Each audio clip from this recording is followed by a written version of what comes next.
How do you do, ladies and gentlemen? What's the real truth about Citizen Kane? It'll probably turn out to be a very simple thing.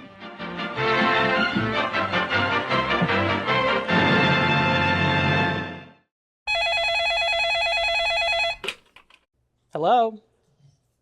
Hello. Who is this?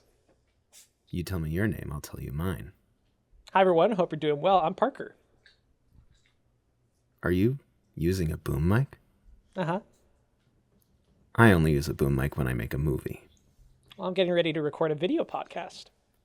Really? What?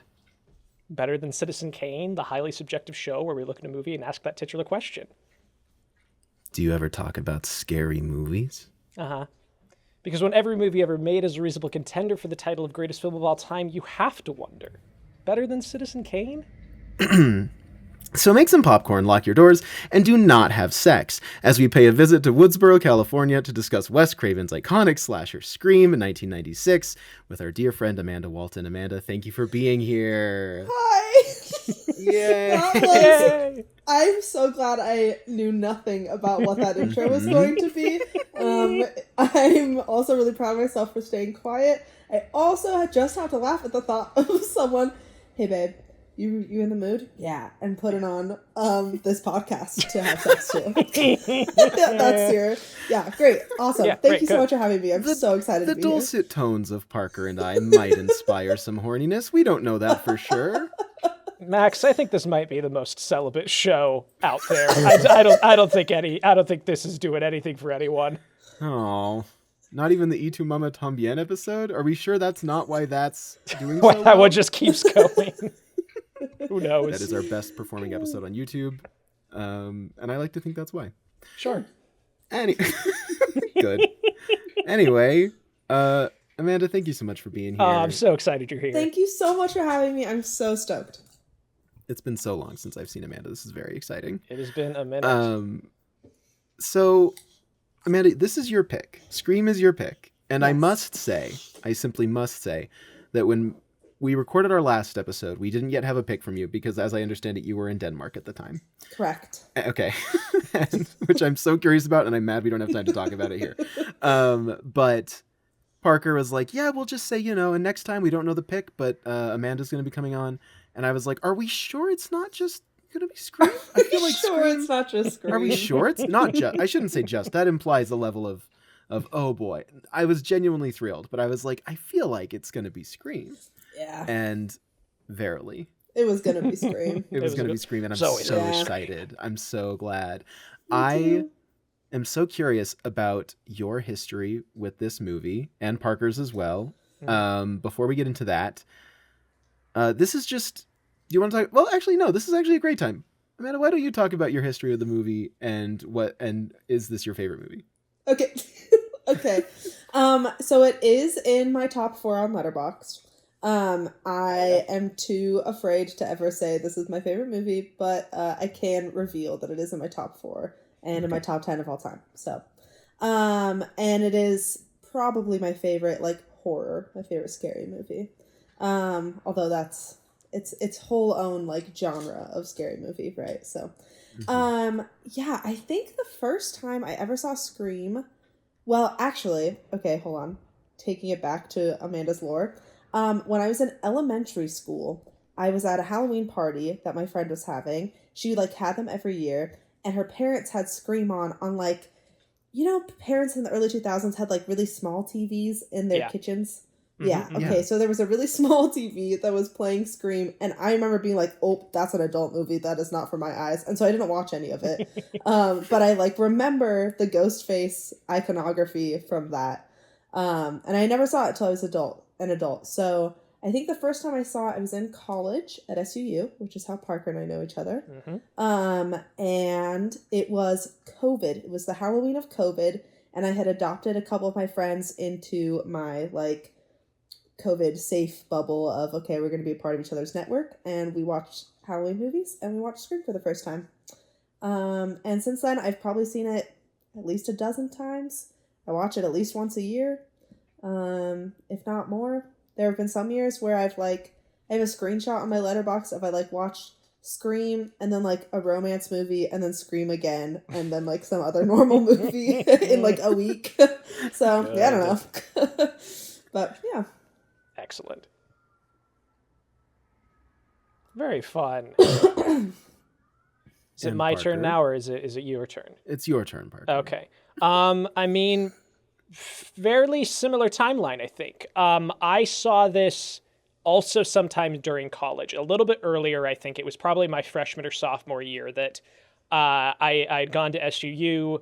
I was raised Mormon, LDS, and so like R-rated movies were kind of off limits for a very long time. And as I started getting more into movies, started dipping my toe in. Alien was like my first kind of big foray into that, but Scream was very soon after. Horror movies kind of became my way into that.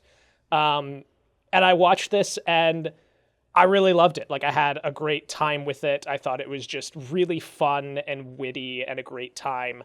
And yeah, is a semi-consistent watch for me. There were a few years there where I was watching it once every year. But surprisingly, I hadn't realized I've had like a 4-year gap with this movie. Like last time I watched it before this was October of 2022. Whoa. Which is crazy. And it's like, That it's one of was- those that like, it feels like I must have watched that much more sooner than that. And like, maybe I missed a log, but I don't know. Yeah, no, I bet you, because that would have been like the last fall of movie nights Yeah. before. I mean, the next year there were movie interesting. nights, but the vibe was decidedly different. Sure. So, yeah, because I feel like you did show it as part of your. I Halloween 100% block of movie did. nights. Because I used to do, for those who don't know, I used to do these themed movie nights throughout the year, and September to October was all horror movies, all Yes, you Halloween did. based. And I know for a fact Scream was in the lineup at least 2 of those years. Yeah. So yeah, I don't know. I just had a weird gap with this movie, not intentional. And so I have nothing against Scream. I guess I hadn't gotten to it for a minute. There you go. I realized that I lied. That is not the first time I saw Scream. While you were talking, I was like, A oh, twist. Also, can I swear on this? Yes. Yes. Yes. Okay, great. So in my head, I went, fuck, that's not the correct timeline. Yes. I watched this after I got my wisdom teeth out, and I was high on Percocet for a few Whoa. days. And I was also going through a breakup, and so I would be so sad when my drugs were worn off. I would cry and cry, and then I'd take my Percocet, and I'd be like, fuck, man, I'm gonna watch horror! And I watched Scream for the very first time at my parents' house, high on Percocet. I can't believe I forgot that. It was wow. the next time I saw Scream, that was 2020. Good. Excellent. Yes. Sorry, love that that just so had much. to clear my name. Yes. No, thank you for clarifying. Yes. That's awesome. I feel like surely this was. I guess not. I don't know. Maybe this is like the best version of slasher to watch while you're high on on Percocets. Like, Oh, it was awesome. Yeah, it's it seems like like pretty- a good-ass time. yeah. Well, so I missed this. If Parker showed it 2 years in a row at movie nights since I'd met him, I missed it both times. Because the first time I saw Scream was with Amanda. Yeah. Do we need to Yes. address the elephant in the room, Matt? We don't have to. I wasn't going to bring it up. So we do not have to. So there was an elephant. There is an elephant in the room, and we don't have to address it. Well, I'll address it. I think Okay, as long as- Amanda, go ahead. Okay, the first time Max ever watched Scream was with me on a date at the home. It was not my home. It's not your house. Our mutual friend and my most recent ex-partner was his home, and he was out of town, and I was like, hey, can we use your house for a date to watch Scream? And is that the only time you've seen Scream? That was the only time until this last week that I'd seen Scream. Yeah. I texted My- Parker after I decided Scream, and I was like, hey, I kind of think maybe the only time Max has seen this was that one night. I was It like, was that's the really greatest thing I've funny. ever heard. It was really, it's like one of the funniest. Because at the time there was this like, will they, won't they energy, if I can say so. Yes. And so like me being there with you watching Scream, I was like, the vibes are are strange, Yes. but also this is fun because Scream is great and Amanda's fun to talk to. So it was a Yes. nice time. Oh, it was excellent. But that was the only time. Both times I've seen a Scream movie have been really strange, because that was when I watched Scream 1. Scream 2 I watched at like Will and Rio's house in their like sea of couch and pillow with like 10 other people, and we were all just kind of scrunched together watching Scream 2. And mostly just talking over it. Like yeah, I maybe got like, kind of like a third of that movie in my eyeballs. A damn crime. But hoping that as I continue my way through the franchise, I will continue to have nothing but kind of socially strange Normal circumstances. Oh, no, strange.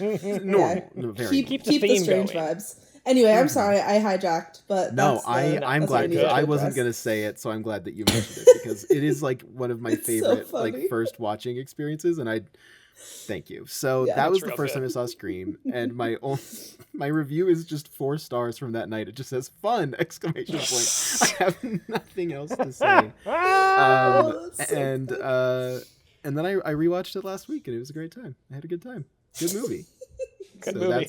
That's my experience with Scream. Man, yeah. I mean, looking into like this being talked about. So, Amanda, you disclosed this right before we started recording, I believe. But what is your relationship to Citizen Kane as a movie? Okay. Fine. I watched it one time my freshman year in college in my the stupid Richard Bugg class, intro to film or whatever. Yeah. It was on the film list, and I remember watching it in my college apartment, and I fell asleep and woke up, saw Rosebud, and I was like, huh. That feels important. And, yeah, that's the only time I've seen Citizen Kane. I have not revisited it. Could not tell you anything that happens in it. Yeah. Well, you're not the first guest to come on the show who has, you've at least seen more of it than some of our other guests have. That's true. So okay, you're doing and pretty you also well.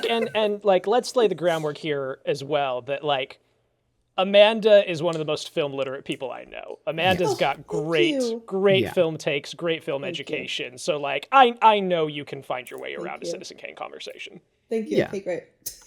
Thank you. Yeah. No, you're gonna do. I have all the faith in the world in you. Thank you.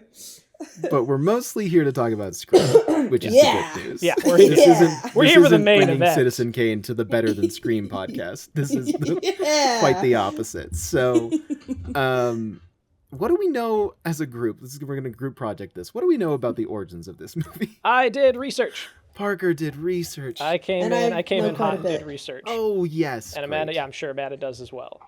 Yeah, I've listened to a few different podcasts about Scream in recent history, but I'm glad you've done recent research because the things I know about this movie are pieced together from the last several years. Keep in mind, it's like a 25th anniversary featurette on the 4K that I watched. Nice. A few video essays. Nice. Great. I skimmed the Wikipedia this morning at 7 a.m. So great. Easy.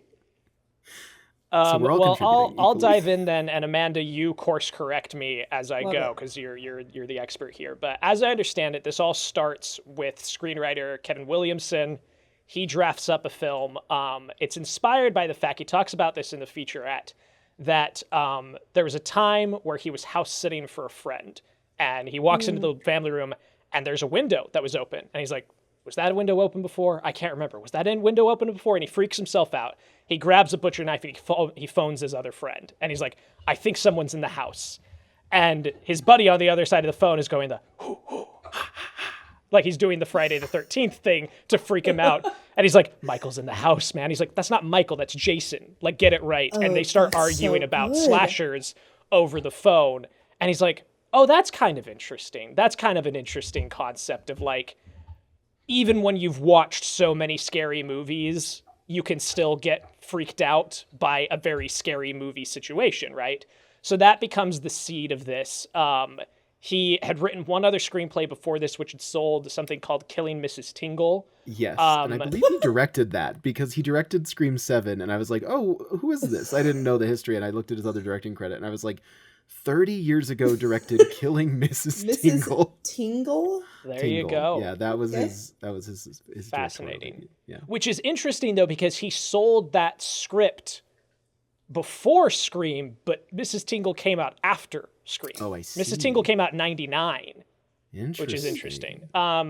But so he writes this script. He entitles it Scary Movie, not the parody franchise we know today, but like that is the original title of this script as it's getting passed around. And basically the whole concept of it was that essentially is like, what if you had a group of protagonists who all loved scary movies and villains who loved scary movies and knew the tropes and knew all of the lingo of the community, and that influenced the movie and like how they interact with what's going on around them. Which I was rewatching it for this, and it's so interesting. We'll get into this more when we like do the summary, but it is.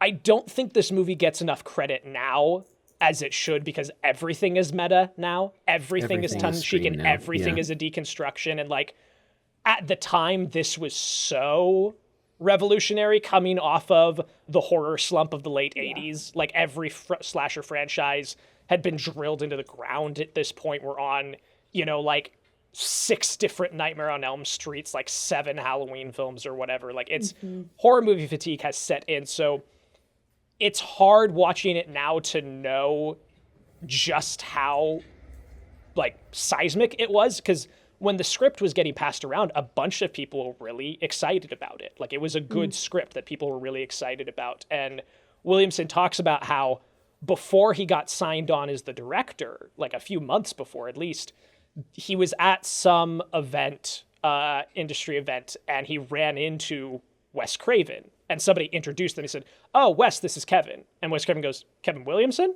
He's like, Yeah. He's like, "I read your script. It was really scary." And Kevin's like, "I could have laid down and died happy." He's like, the movie didn't even get made at that point. Like Wes Craven thought it was scary. He reread my work. Fantastic, done. That's awesome. Which is really exciting. Fast forward several months and he's, gets attached to the project, which is really exciting. Let's see. So there's this big competition to secure the rights between like Paramount and Universal, a group called Morgan Creek Entertainment. Oliver Stone was really interested in directing it at a certain point, which yes, the 4-hour version of Scream, starring Kevin Costner. Yeah, it's crazy. Eventually makes its way over to Miramax with their specific genre-focused arm, Dimension Films. Anytime I see that logo, it's Spy Kids to me. Every single time I see Dimension Films, I'm like, so Spy Kids. Watching Spy Kids. Like to the point that I thought that was Robert Rodriguez's arm, but it's not. No, it's not an arm at all. It's a film production company, Parker. Anyway, okay, I'll show myself out in exactly 30 minutes. Good. Eventually, they get Craven attached, which, real quick, what a great dude to get into horror filmmaking. Yeah. Wes Craven, like that's his given name. I would argue that's nominative determinism, right? Truly. Surely. Yeah. Well, and then they use in like later Screams, they have characters named Wes. They the movie franchise inside the universe, Screams universe, called Stab, is directed by is it Wes Carpenter? It's Wes Carpenter. They say his name in this movie. Yeah, which I thought was a fun little name drop of Wes Carpenter. Yeah, which is great. Fun little things. As they're shopping the movie around, they have a lot of trouble securing directors because it's being pitched as a satire, and everybody thinks satire means comedy, and so they're not grabbing it at all. And he's like, no, like it's satire in the sense that it is sending up the tropes of this particular genre. It's not a parody movie, which is ironic given the name that eventually comes with this other franchise. Eventually, Wes Craven gets attached. And from there, it just sounds like he ran a very tight ship. Everything I have ever found in a documentary or making of or just reading articles is just how genuinely nice Wes Craven was. Like, he just seems like a very, very cool and honest dude. And, like, this movie for him, in the interviews I was seeing, seemed to be a big way of, like, reckoning with his own experience within the horror genre, because you know, he does stuff like The Hills Have Eyes and Last House on the Left. Nightmare on Elm Street. And Nightmare on Elm Street, and like he steps away from that franchise, which is really interesting because if you go and watch Wes Craven's New Nightmare, it's kind of a proto-Scream. Like Wes Craven is a character in that movie, Robert Englund is a character in that movie, and Freddy is an actual like demon from hell. He's trapped inside this When character. did New Nightmare come out? Like 92, I think. 92. Yeah, that sounds right. That's wild. 94. Yeah. 94. Oh, wow. Okay. Yeah. So it's fascinating looking at the ways that like he has always seemed interested in examining his role within horror history. Right. Which makes him a great director for this project, in which it's very much like about what these movies do to people and have done to people, and also to like media at large. It's it's very interesting. Yeah. Yeah, it is really, really interesting.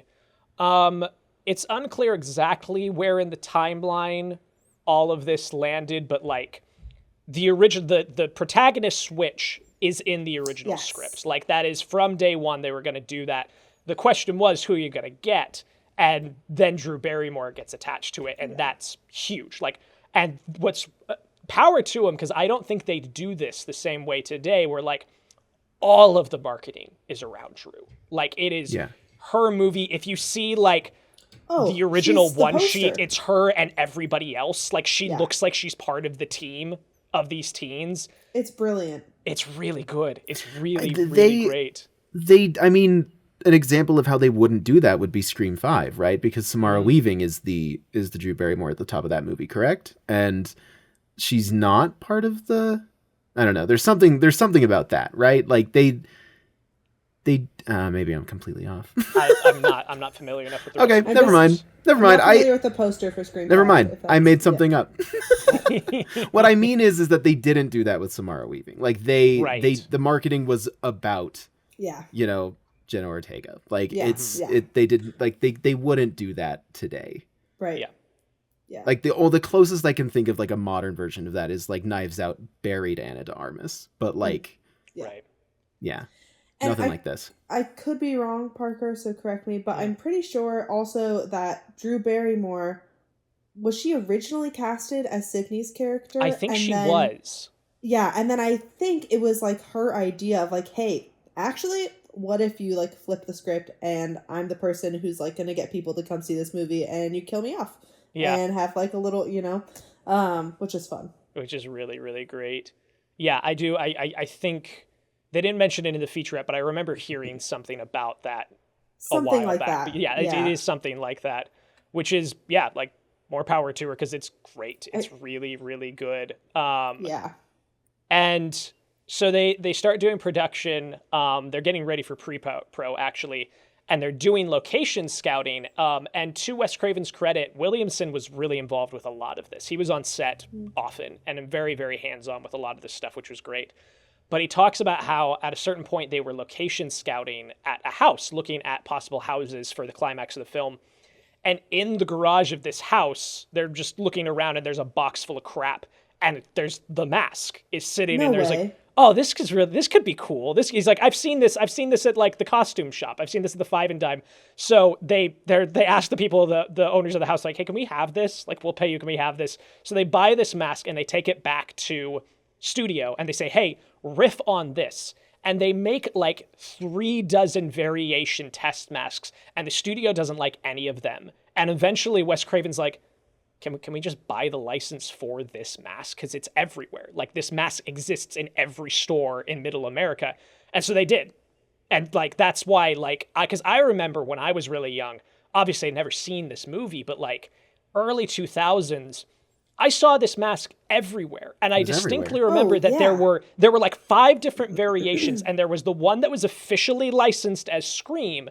And then there were like 4 others. And there was one with like the little like squeegee for the blood to go around the face. I was going to say the blood face is the one that I remember the most. Like I remember that one a lot. But like I checked because I was like, am I misremembering that? Was that Scream merch? It's not. It's third party. Like it's just, it was everywhere. It's like a perfection of what they did with Halloween of like, it's like, okay, what if the Shatner mask didn't change into something? Like, what if it was just a mask that you've already seen everywhere? Because that does put you in the world, and it does make it scarier. Mm-hmm. Yeah, Absolutely. clever. It's really, really great. And Craven liked it specifically because it reminded him of Edvard Munch's painting, The Scream, with the elongated face, and he loved that. So they get the cast together. By all accounts, Wes Craven and Matthew Lillard would just razz each other constantly. Like, they just had a really good relationship of just ribbing each other, to the point that there's some story of, like, Matthew Lillard says that they were doing the scene at the fountain, and Wes kept telling him to crank it up. He's like, no, give me more, crank it up.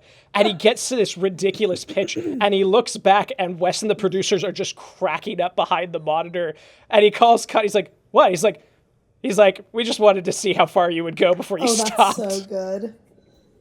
Which is really great. It just, like, it seems like this was a really fun set for everybody. Yeah. Like, they've got a lot of really great young talent. I know that this was a big... made. Sorry, yes, I cut you off. Please. No, go ahead. Yeah, Courtney Cox and David what's Arquette. his name? David Arquette. This is how they met and got married. Cuties. Which, quick aside, I do love. There's a gag they do on Friends. When she got married, there is an episode where they introduce everybody during the opening, and her name was now Courtney Cox Arquette. And all of the rest of them are billed that way with Arquette as their surname. And I was like, that's Very really fun. cute. It's fun. Yes. Very fun. And I remember, too, in the credits of, I think it's the episode where they're in Vegas, and, like, you think that Chandler and Monica are going to get married, and then Ross and Rachel drunkenly get married. I think it's that episode, but in the credits it says, like, and congratulations to Courtney and David, who actually did get married on this day or whatever, which is really cute. Yeah. That's really lovely. I love that. But yeah, it seems like things were really fun. The climax took like 3 weeks to film on night shoots. Like, just pretty brutal. And a lot of improvisation allowed in that situation. Like, 2 of Matthew Lillard's like best lines are just improvised. You hit me with the phone, you dick! Yeah. That's really good. The title scary movie stayed late into production. It wasn't until they got to post-production that the name Harvey Weinstein, boo, his young. He suggested the name Scream based on Michael and Janet Jackson's song Scream. Right. A lot of people involved didn't like it very much, but eventually they decided to shift it and change it. It was initially rated NC-17 by the MPAA, and they had to dial it back quite a bit because no studio was going to release that. That was box office suicide at the time. He was really, like, Craven talked about how he's like, I don't think we're ever going to be able to get it to an R. Like, I don't think it's going to happen. He said, quote, I'm a director who can do something very well, but I'm not allowed to put it on screen. And they ultimately get you, as they did on this one, on intensity. They say, it's not a specific shot, it's not blood, it's just too intense. The filmmakers eventually convinced the MPAA that Scream was a spoof, believing they were too focused on the horror aspects. So then they start leaning into, like, no, dude, like, it's a send-up, it's a comedy, which, I mean, is totally fair. I love that what he calls out there is, like, it's not a specific thing, it's intensity. It's this viscous thing of, like, well, it's just too much. It's just all too much. He's like, well, tell me what to change, and they wouldn't. Yeah. But it took them 9 different cuts to finally get down to an R. Which is little things. They had to remove any movement of Steve's internal organs when he dies at the top of the movie. Like, it's just a hard cut and he's just sitting there. Like, it can't spill out of him in any particular way. They had to trim back throat slits. They moved Billy and Stu stabbing each other mostly off of screen. And they had to reduce scenes of Casey's body hanging from the tree and Tatum's head getting crushed. Yeah. And I know in when you see it's the very end of the iconic opening scene when Casey's hanging from the tree, they have like a really split second close up of her face. Yeah. That's like, it's like that crazy zoom, and then the Mhm. like pew and screen pops up, but right before that you get a split second of her face that was allowed in. Yeah, because like it talks about how like the slow motion shot of Casey getting stabbed they thought was too gratuitous, but it's the only shot they have. It was the only piece of coverage they had of that moment. So literally, like, they just took out like 4 frames of it. They're like, look, can you give us anything? And they're like, yeah, that's fine. At a certain point, don't you think that the MPAA people are just like making it up? Like, Truly. I know it's all made up, but like when it gets to the point of like, remove 4 frames, and it's Right. like, is that the rule? Is that is there a that book? the thing Is that there is like really a going to big book disturb the you youth read of that America? says remove 4 frames and then it's R? Like, what do you mean? What are you talking about? Yeah. It's like the movie priest. He's like, all right, remove 4 frames and you're good to go. 4 Hail Marys, 4 frames, he's get like, out of here. he like draws out a letter R in the air. He's like, all right, you're blessed with an R rating. Very good. Yeah, that's most of what I had on the production itself. Great. Yeah. Anything to add, Amanda? No, I guess most of my knowledge is like fun facts. Great. Not Love really those. like history. Hell yeah. Okay, well, Scream, you guys. It's like the best cold open of all time. It's so a good. great, Right? It's a great It's opening. so good. It's just its own little short film. It's Yeah. really Yeah. good. Yeah. Yes. Drew Barrymore plays Casey, who's home alone. I feel like I'm like, and we've all seen this. We all know. Well, I mean, She yeah. receives a But it's phone call, Mhm. but it's iconic. I mean, okay, so for you guys, do you remember when you were watching it the first time? Amanda, I know you were high, but do you remember watching it the first time? Did we know how this all went down? Had we heard through the internet what this was? I knew nothing about Scream. Okay. I didn't know that it was like satire. I didn't know that it was meta. So like the twist at the ending really got me. Yeah. All I knew was like, oh, I know Ghostface is like an iconic thing, but I don't know anything about this. So I was strapped in and loved it. Yeah. Parker? I feel like I had seen a decent amount of this opening scene completely out of context. So like was unaware that this was the opening of the film. Right. Mm-hmm. So I do remember watching like, oh, it starts with this. That's interesting. But I don't know that I knew that she died at the end. I just knew that she was getting tormented by Right. this guy through most of the opening. But yeah, it was very effective the first time I watched it. It's like, oh shit, we're doing Psycho. She's out. Okay, great. Yeah. And it's still very effective. Yeah. Like, watching it for a second time, I was like, this is spooky. This is like exactly the nightmare you have when you're home alone, you know? Oh. And like, Yeah. yeah. The line, I just want to know who I'm looking at. Then wait, what did you say? I just want to know who I'm talking to. Oh, that's so Yeah. spooky. That's Just so bone great. chilling. Yes. Also a fun little, which I'm sure you guys know, but I love Wes Craven writing in little lines about himself. When she says like, oh, I love the original Nightmare on Elm Street. All the others suck because those are the ones he didn't direct. It's really so good. fun. I do. I love it. Like this dude gave 0 fucks. And he's like, Oh, no, yeah. like I know my worth. I know it was good when I was around, Yeah. which is really great. But it's something that comes to mind when I watch this is that like there is a certain level of like realism to the portrayal of teens in this that really works for me that a lot of other slasher movies just don't get right. Even Yeah. today, like it's a lot of it is very like hearing middle-aged men write dialogue for 15-year-old girls never works and never feels right. Yeah. But like something about what Williams is doing here and the way that Barrymore performs it, like this feels like a real person. Like, yeah, she's just casual and she'll flirt with the guy who has kind of a hot voice on the phone, even though she has a boyfriend. It's fine, it's whatever, you know, like it just, she feels real to me. I feel like with teen dialogue, it's like, I don't know, either they're written, like I feel like there's a period where they're written a little too, not innocent, but like naive. Yeah. Like a little too naive to be believable. And that's usually how slashers work, I feel, is like they predicate themselves upon incredibly naive teens. And I feel like now in the modern era, we've swung completely the opposite way of like teens now just talk like adults. And it's like, there's a middle ground here. Mm-hmm.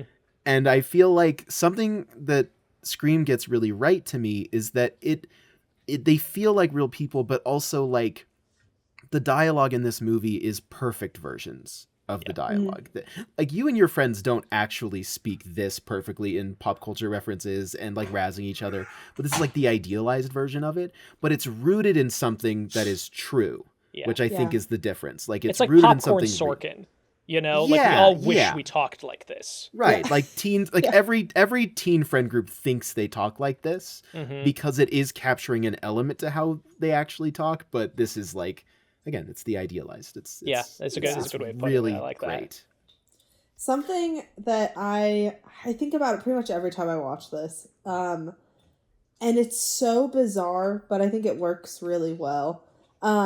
The rhetoric in the movie about Sidney's trauma and how it is somehow her fault that she like doesn't want to have sex with Billy, and there's so many strange lines, and some of them are so funny. One of my favorites is her saying like, oh, I'm sorry, my traumatized life is such an inconvenience to you and your perfect existence, or something like that.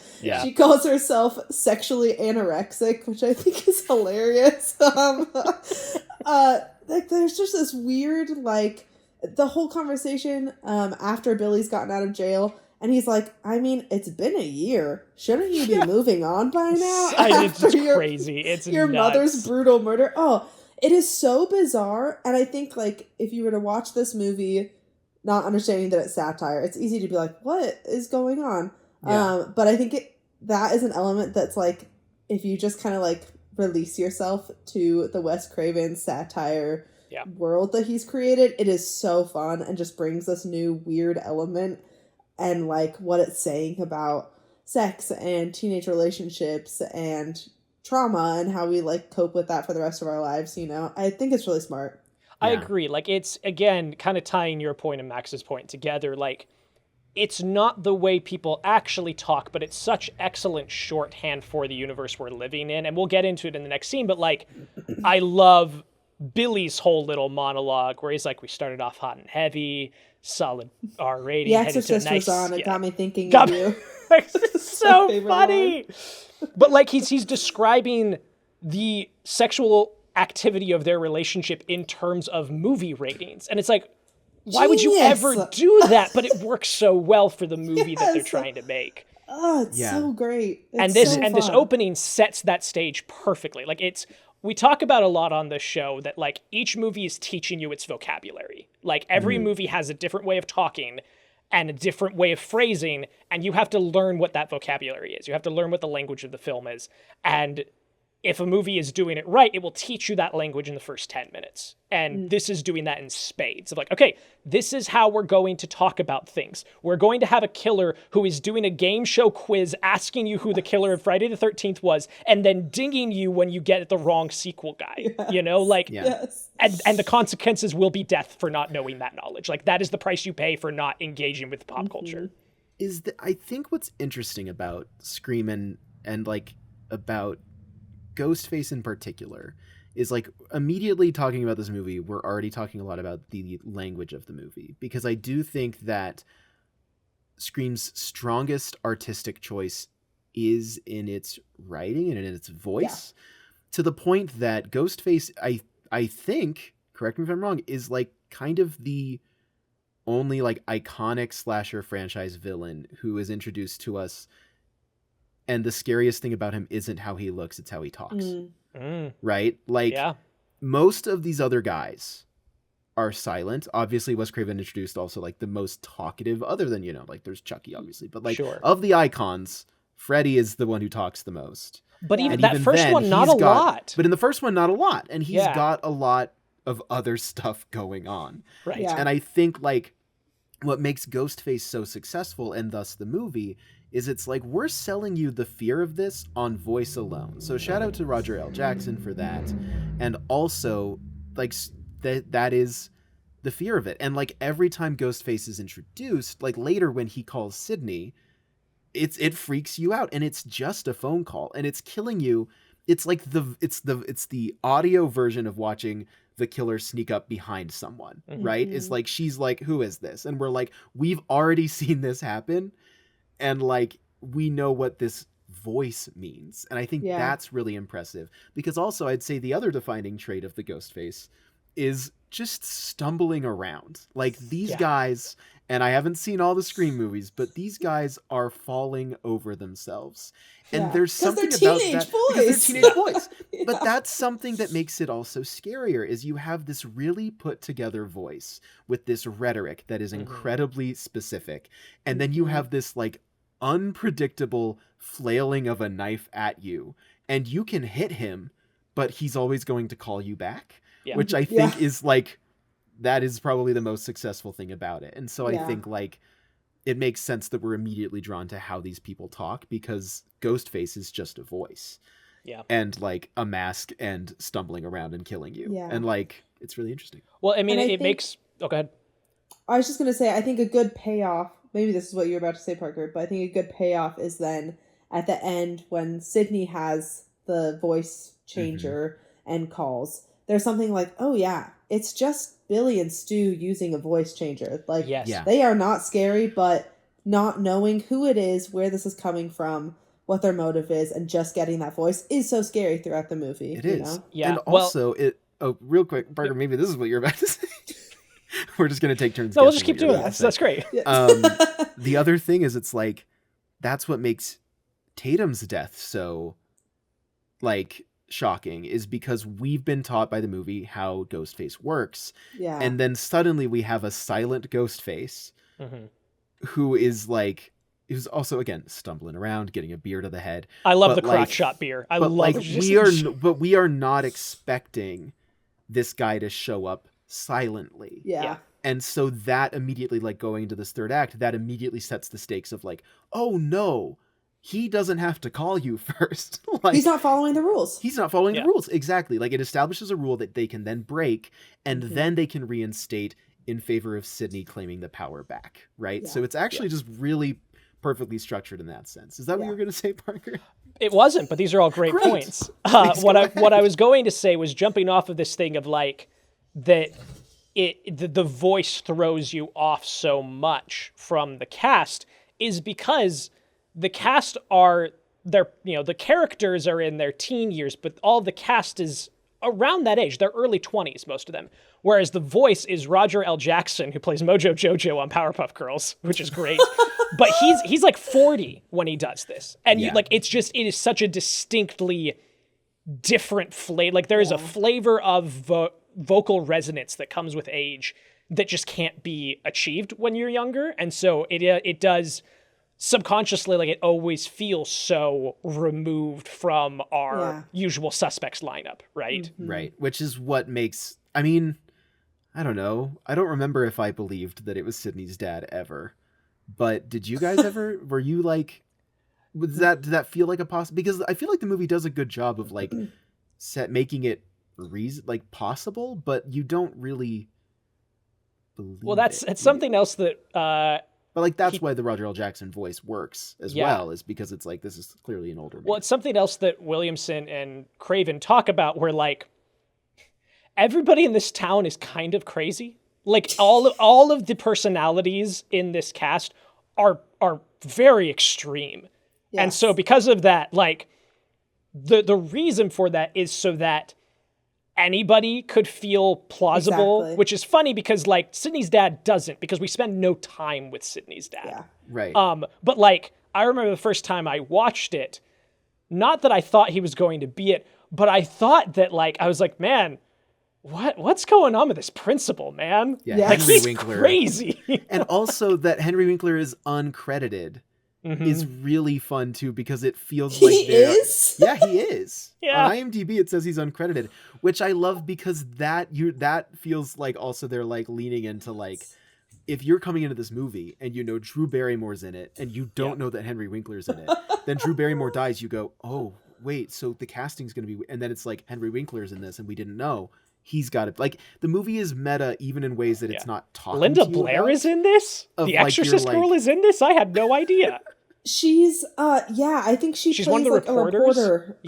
Yeah. I had no clue. That's crazy. And it's right after he said he's talking about The Exorcist. Yeah. And then it's like the next shot at the school, I think, is her. Crazy. I don't remember if I heard this in a podcast or a video, Reddit, I don't remember, but yeah, Parker, to your point, something Wes Craven and the filmmakers tried to do was really set up like, oh, this could be anyone. So you have the principal. Dewey has some weird moments where he's like, are you scared? Talking to Courtney Cox. And she's like, no. And he's like, you want to come down into the woods with me? And she's like, okay. And you're like, oh, it's like Dewey. it leads you all these different ways, which is so fun and misleading, but like also leading. Yes, absolutely. So to wrap up this opening, we have all this stuff with Casey being tormented by the guy on the phone. Her boyfriend Steve is tied up in the back, and she has to answer a question of who was the killer in Friday the 13th. She says Jason. He's like, nope, Mrs. Voorhees, you got it wrong, and he dies because of that. And continues to torment her. I've always loved what Craven does with a camera. And so much of this is really great work of like POV. I love when she's outside checking around the corner while he's running around in the house. And then she sees the car coming up the drive and she does one, looks back, and it's a POV like crane up slightly. And then he turns, looks at the camera, she screams and he smashes through the glass. Yes. Like, that's really great. There's something so devastating about after she's been stabbed, watching her parents walk up and the hoarse attempt to say mom and it doesn't come out. It's brutal. It's really and upsetting. Then her mom listening to her like gurgle and the choke Dutch and angle, die. like the way the camera like floats into a Dutch while she's on the phone is It's really brutal. really good. It's brutal. It's so Really upsetting. good horror filmmaking. Mm-hmm. Horror filmmaking, baby. And then she gets hung up in the tree. And this is crazy because I have the film pulled up just to kind of, check if there's anything I'm missing. This is crazy. This is crazy levels of like Wes Craven making sure his edit counts. So we have that crazy push in of her hanging in the tree and it cuts to black and it stays black for like 6 or 7 seconds. And the next frame up is Sidney. Would you guys believe me if that was exactly on the dot at 13 minutes? Like 13:00 is the next frame of the film after it goes black. It's like, all right, go crazy, guys. That's nuts. That's awesome. I had no idea. Wow. That is awesome. That's very cool. So then we meet our actual protagonist, Cindy Prescott. Here she is. Neve I Campbell. love Neve Campbell in this role. She's good. so great. She's really good. Yeah. I remember having a big old crush on her the first time I watched this movie. She's great. No. Oh, Second time you watched the movie, he was like, no. No. Never mind. No, Honk not shoe. this time. Honk shoe. Seeing a beautiful woman and saying honk shoe. Honk shoe. Oh, man. Wow. Anyway, she's really good. She's really great. And Skeet Ulrich. I First love off, crazy name. Crazy name. Crazy name. The first name is Skeet. Every time I hear it, I'm still like, is that not Jamie Kennedy's character's name in this movie? Yeah. Is his name not Skeet? Are we sure? One thing that I also love, again, something that I feel like Craven is great at, is like setup and payoff of we get her dad tries to walk into the room and she's double barred the door with the closet door. So the two handles stick together and it's so he can't come in. But she isn't locking the door, and that coming back in later is really great. That's but great. boyfriend Billy shows up, classic 90s middle part, with the wings. Oh, he's so handsome. Yeah. I've heard that Billy does it for a lot of people. He does it for me? But do we feel like he's a good guy? No. No. Wait, No. what do you mean? Well, I just mean in like this scene? I just mean like in this scene, you're like, I don't know. I'm just immediately like, he really shouldn't be in her room right now. Like I'm like I'm just immediately in parent mode. Like I'm like, I don't approve of this young man. Well, his whole motive, First of all, okay, so his little dialogue is, I was watching The Exorcist, it got me thinking of you. He says, I was watching a movie and it got me thinking, I've never crawled through your bedroom window before. And then, so like, we're supposed to believe Billy's at home and he's like, guess I've never stuck in through her window. I should go tell her about the ways that our sex life isn't satisfactory right now. He spends 5 minutes there. Like, barely any time at all. Then it's like, good conversation. See you later. Thanks for your boobs. It's so weird. It's nuts. My favorite detail of this movie is the really soulful, soft rock acoustic cover of Don't Fear the Reaper while they make out. It's so good. And it wasn't until my, like, fourth watch that I picked up on that. I was like, oh my God.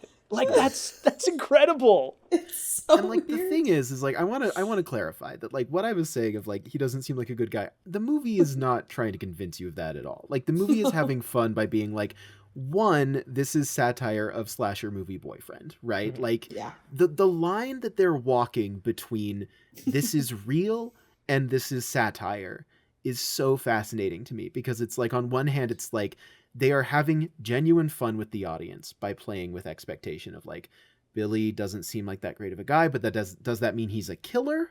Mm-hmm. We don't know. But then at the same time, it's also like, he's also slasher movie boyfriend to like absurd levels. Yeah. And yet it's played in a way, as we were saying, that it feels grounded. Like him coming in and being like, I was watching The Exorcist and I thought of you. It's like, that is so silly. And yet you accept it.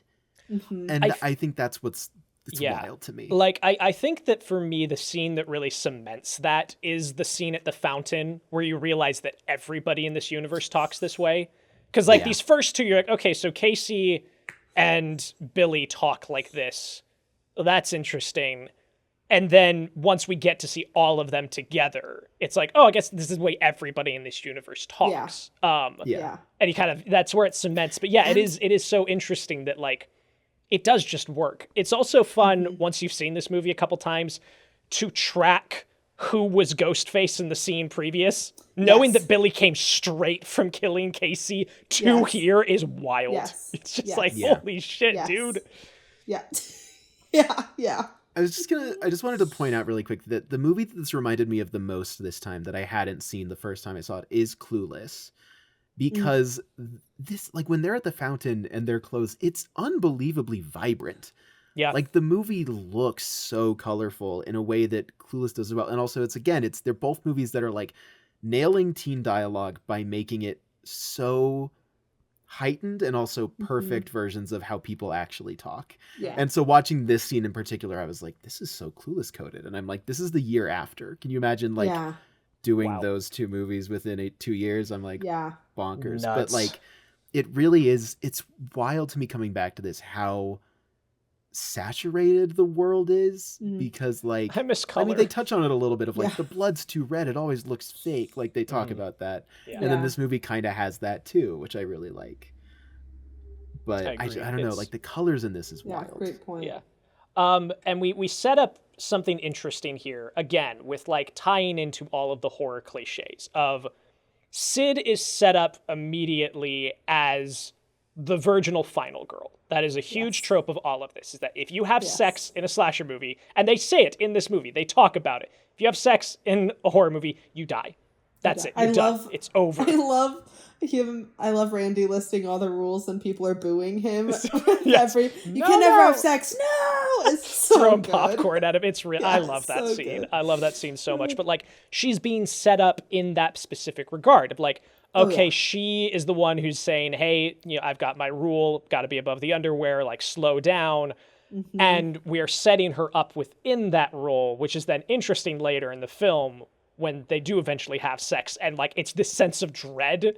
If you've seen horror movies, like, well, Sidney's dead. Like, that's it. She signed her own death certificate. And I do love the reversal we get. It creates her as like the most like sensible, normal character too, right? She's the person who seems to like be okay with the fact that she's still grieving her dead mom, not wanting to break curfew, right? She's like the more rational thinker and someone that the audience can connect with a lot more because she's the most like an actual person. Yeah, 100. Like she is. That's absolutely right. Like I think she is a real person surrounded by crazy people. Yes. Because even this next, like she goes to school the next day and all the police are there and all the reporters and she hasn't heard what's happened. And Tatum walks up and even Tatum is so blasé about all of this. The way she talks about it. Yeah, it's nuts. She's just like, did you hear? Did you hear what happened? She got gutted. Like, it's like there's no sense of tact about any of this. I love Randy saying, the shot is crazy. It's like a lower angle and he like moves into the frame. He gets closer and he's like, is it true that they found a liver in the mailbox? Did you really put a liver in the mail? Like, it's so crazy the way they're all talking about their classmate being butchered. Yeah. Sidney's the only one who's upset. Yep. And like, you get to see, she gets hauled into the principal's office and you get to see the way that the adults act around her and like, okay, something has happened to her in the past that this is very triggering for her. We also get this really, again, like just little moments of let's do a breadcrumb trail. When she's in with the principal, he does like, he like grabs her chin in such a weird, such a gross, so he's just like, hey, you gonna be all right? And it cuts to the cops kind of giving him a weird look for it, you know? Like, and so it's just laying all of the groundwork of like, okay, here are the potential suspects of everything. Yes. We get to the fountain scene. They're all going, like, it's insane. And it's so funny watching this knowing that it's Billy and Stu, because Billy is constantly trying to pull Stu back in this conversation. He's like, hey, it's called tact, you fuck rag. Like, he's like, dude, shut up. Yes. And later on, he's like, well, I didn't kill anybody. Nobody said you did. It's so great. And I could talk this entire episode about Matthew Lillard's deliveries, man. But just thanks, buddy. It's me every time. That's such a great impression. Thank you. Oh, yeah. And is that also the scene he has like that crazy laugh? He's like, no, that's later. That's at the video store, which I was very proud of my Letterboxd review this time for typing that out. Yes. No, not at all. No, not at all. No. No, it's so great. But yeah, like you said, like we get to see just how so callous all of these characters are about this. And it's so strange because like you would think that traditional movie logic would tell you we need to make all of these characters likable so that when they die, we feel something about it, right? But like, Sid's really the only one positioned that way, which is so interesting because like, oftentimes you'll get that in slashers, especially men. Like, men in slashers will just be dicks, like, and so they're disposable. But there's usually at least like one other female presence to kind of latch onto. But even Tatum's just so vapid in this. And like, and like, she's trying to be there for Sidney as a friend. And she's like, hey, will you walk me home? And they go home and have their little conversation. And she's like, hey, like, you know, I'll be there tonight so you're not home alone. We forgot to establish Sidney's dad is leaving for a business conference. Yes. And so he's out of town during all of this. So she's home alone. We get a very quick and easy exposition dump of the TV report of like, these murders are happening. Remember that last time this happened? It is kind of crazy to think about like what the logistics of an actual version of that on the news would be, where it's like, here's a tragedy. And now let's go back a year ago. Yes, it's so good. Yeah. And Tatum has a line too. They're like, oh yeah, they're saying that it's the most gruesome murder they've seen since, well, in a while. Yeah. It's so good. It's really good. But Tatum says that she'll be over that night. She was going to be there at 7. Sid falls asleep, wakes up. She's like, gets a phone call. It's Tatum. And she's like, it's past 7. Why aren't you here? And she's like, oh, I got busy with Stu, whatever. Like, I'm going to go grab a movie. You know, like, I'm going to go grab something. Yeah. I do love on the phone call. Yes. Is it Risky Business they're talking about?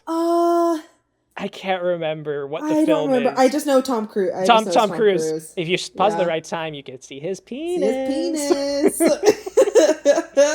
Really Rose funny. McGowan is so great in this. She's so excellent. Yes. Yeah.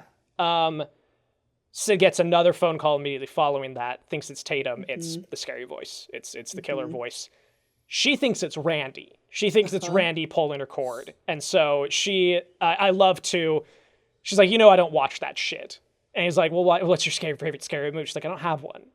Yeah. And he's like, well, why not? She's like, they're all the same, Some knife-wielding killer running around chasing a big-breasted bimbo who can't act. It's insulting. Like, it's excellent. And I love to, like, this isn't to downplay Casey's characterization, but it uplifts Sidney's of, he tries to pull the same shit with her, where he's like, I want to know who I'm looking at.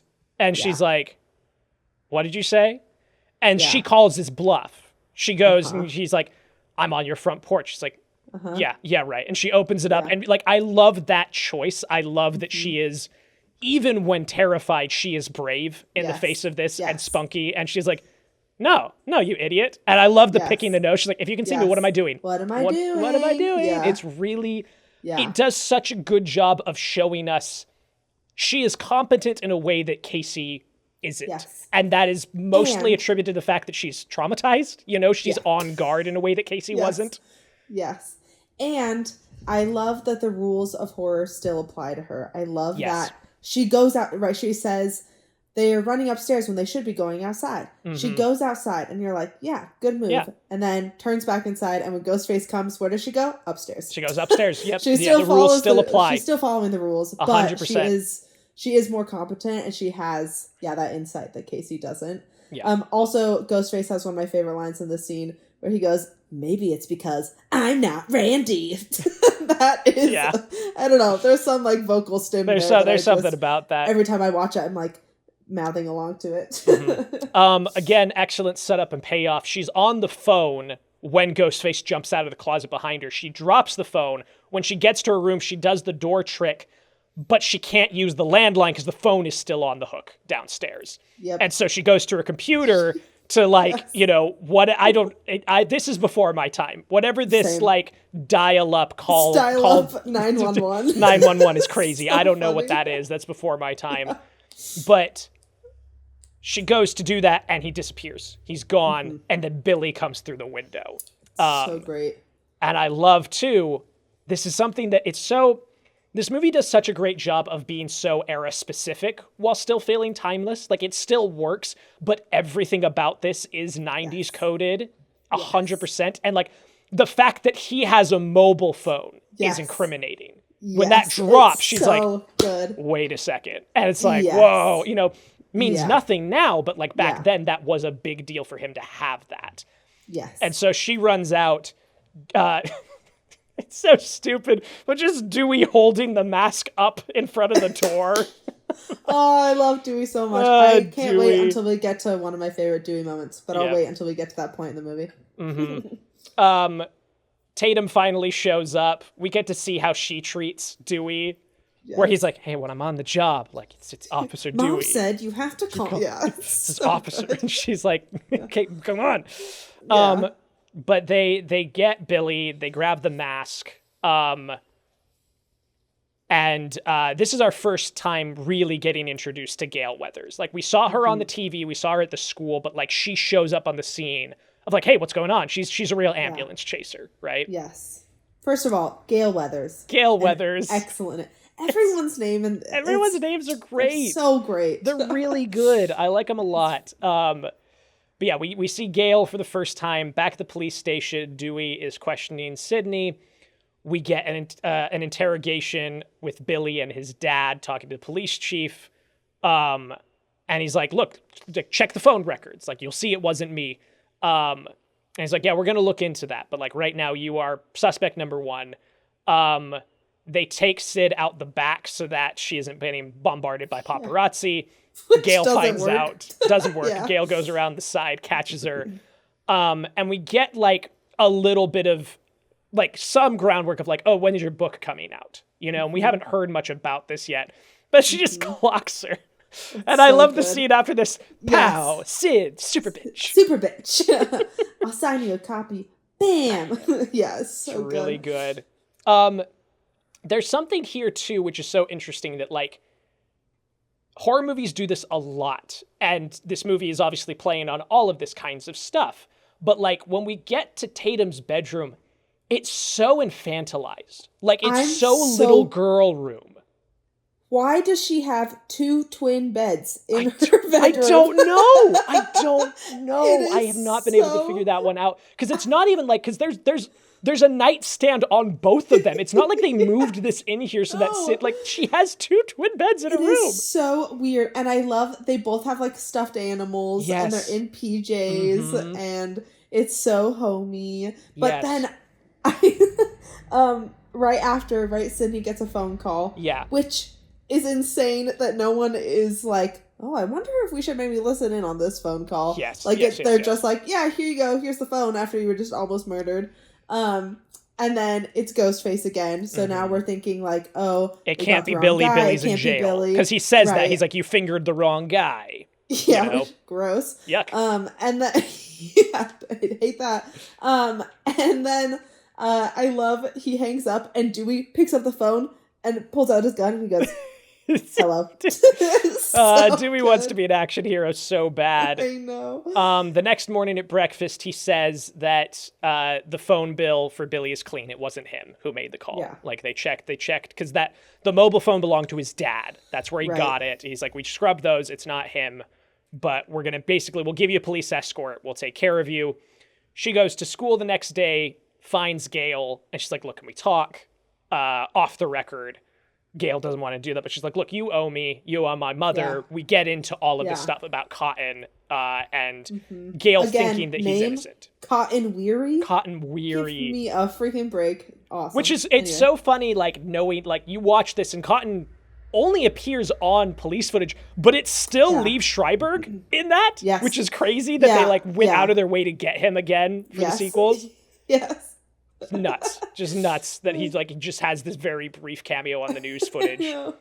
But we start instilling doubt that maybe the person who's doing these killings also killed Sidney's mom. Maybe it wasn't Cotton. Because Gail ends the scene by being like, you're not sure anymore, are you? And Sidney leaves it on that. And she turns to her cameraman and she's like, an innocent man set to death row, a killer still on the loose. Do you know what that could do for my ratings? Really? And he's like, well, we could help a lot of people. Like, he's so altruistic about it, and she just doesn't care. We get to see that nobody in school is taking it seriously. Like, some dude runs down the hall, like, screaming, wearing the costume. Which, again, they established that at the police station, where they're like, you can find this costume at every 5 and dime in the county. Like, there's no, we cannot trace this purchase. And again, it sets up Sidney is the normal person in this world full of weirdos who, like, in what world are we running around pretending to stab each other? Truly, after it's crazy. Their classmate was just murdered. But whatever, it's so fun. Yeah, whatever. Quick sidebar: did this film predict the entire industry of true crime? Like, is all of, like, are those the kinds of people this movie's actually talking about? I wonder. Sometimes I wonder. Oh, that's funny. Billy confronts her and is like, yeah, glad to know that you just didn't trust me. And then he immediately steers it to, like, yeah, it's better to have a girlfriend who thinks I would murder her than would touch me. And it's like, oh, it's such a cool. Like, this what thing is over here. About? This thing's all the way over here. Why are we connecting? Why are we connecting the two of those at all? It's so crazy and so funny. It's excellent. But again, also feels accurate in a weird way to the way, like, teenage logic works, Sure. Like Sidney has the appropriate response, which is like, how are those even related? What are you talking about? But in the universe of this movie, you're like, I don't know, like, maybe this is how this horned up teenager brain works. And I love that we get the introduction to Billy's mom leaving. Yes. And it's a great, like, I think it's a bit of, like, a crack into the real Billy, where he just for a second brings up, like, well, I've had to get over my mom leaving, and there's, like, a little bit of resentment that he has for her that he slips out, but we cut to the principal being very frightening with a pair of scissors to two students who are running around. Both expelled. Both expelled. That's not fair. You're right. what's fair is if we strung you up by the flagpoles with your innards. It's like, oh my God. Oh, he's so crazy. Then we get to a scene that is a little bit of like a slight ding I have against this movie. I think the bathroom scene is a little over the top in the writing. Like everything else just ice skates along that edge so nicely. Yes. And just, I don't know if it's the writing, I don't know if it's this actress, but these two bitchy girls in the bathroom, like it knocks it down for me every time because I'm like, oh man. Yeah. Yeah, I love the shot with the main girl. She has like her hands in her hair and she's like, and homicide is so in this year. It's so crazy. But what's wild is you would think that the rest of the movie should feel like this, and somehow it doesn't. I don't know what the secret sauce is. I don't know what balance that they're managing to find in the rest of this. But so interesting is that the rest of the movie could and should feel like this, and it doesn't. Yeah. It's just this one scene that really just stands out in an odd way. Yes. So, okay, here's another weird thing about this scene that I have a little bit of a gripe with. Yeah. And I've always interpreted this scene as, okay, the actual ghost face is hiding in the bathroom. Sidney almost gets killed and just no one cares. Like, she runs out of the bathroom. She's like, I just, like, the killer's in there, and everyone's just like, okay. And, like, nothing happens. But this time I was thinking, like, oh, are we supposed to believe that this is just another random classmate who dressed up and is trying to scare someone? I don't know. It's hard to tell. Because, like, they do something where anytime it's the real ghost face, there's, like, a certain, like, glitter material in the robe that doesn't show up with the fake guys that's in this scene. Detail. Like, it feels like it is fully implying this is the actual guy. Yeah. But yeah, it's so strange that it's just like, and we're moving on. Like, it is just kind of... Yep. But then you have the iconic, well, it's iconic to me, they decide they're going to have the party at Stu's house that night. Because what does Stu say? He's like, Sidney, I don't know what you did, but on behalf of the entire student body, thank you, because they have the curfew. Yeah. And, like, the thing that she did was almost get murdered the night before that. Oh, it's nuts. It's so crazy. Yeah, wild stuff. So they're walking home from school.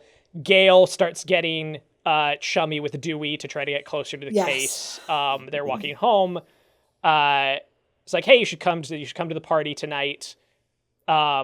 We cut back to the school with the principal, and he hears something in the hall, and I love where he's like, I can't remember what he says, where he's like, cut it out, you little shits, or something like that, and then it cuts to the janitor, and it's Wes Craven in a Freddy Krueger costume with the hat and the striped shirt, and he goes, not you, Fred, and he goes back in. It's really God, I love funny. Wes Craven. I love him. I love Wes so much. You know, I think, like, when I think of other horror directors who do cameos, which is, like, there's, like, an odd amount of them. Yeah, there is. But, like, M. Night Shyamalan, I feel like it's normally pretty pretentious. You know, I think that, Sam Raimi having cameos of Bruce Campbell in, like, all of his movies is hilarious. It's really and very funny. much on the same level of Wes Craven. I love the weird, it's like you said, it's Wes Craven just like a big fuck you of like, this is my movie. Yeah, this is my movie. I'm here now. Yeah, I absolutely. Love it. It's so fun. Ghostface gets the principal though. We get a fun shot of like the reflection in the eyeball that I like a lot. And then we go and we're with Tatum and Sidney talking about all of this stuff. Station. You know, I can't remember if we've hit, I don't think we have yet. I think it's after the video store scene where the police start suspecting Sidney's dad. Yes. But they're talking about Sid not being able to be intimate with anybody and this blockage she's having and all of this stuff. Being sexually anorexic. and Tatum's just like, look, you know, like it's whatever, you know, like it's understandable. And it's so slimy the way that Billy has worked his way into her brain, where she's like, he's being unbelievably understanding about all of this. Like, can you think of any other guys who would be like so patient with me through all of this? And it's like, girl, the's nothing wrong with you. Like, this is, it's okay. Yeah. But I love Tatum says, Billy and his penis don't deserve you. It's such a great line. There's Billy and then there's his penis, and neither one of them deserve her. No, not at all. And then we get maybe my favorite scene in the movie, which is the video store. I love the video store with Randy talking to Stu. And he's just like, Randy is the most movie-brained pill out of all of them, right? And he's going on about all of this. He's like, if they'd watch prom night, they'd save time. Like, yes.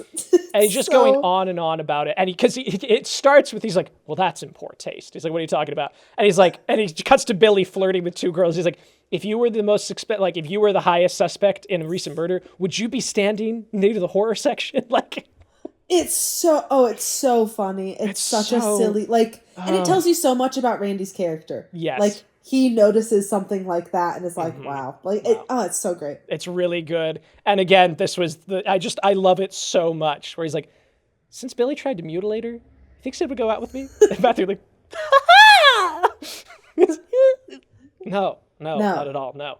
It's so good. So good. It is so silly. I love Matthew Lillard. And I think it paints, like, you see the dynamic of Billy and Stu as, like, a duo. Yes, because Billy comes up and confronts him, and Stu, like, grabs Dewey. Like, it's really good. Or, sorry, not Dewey, Randy.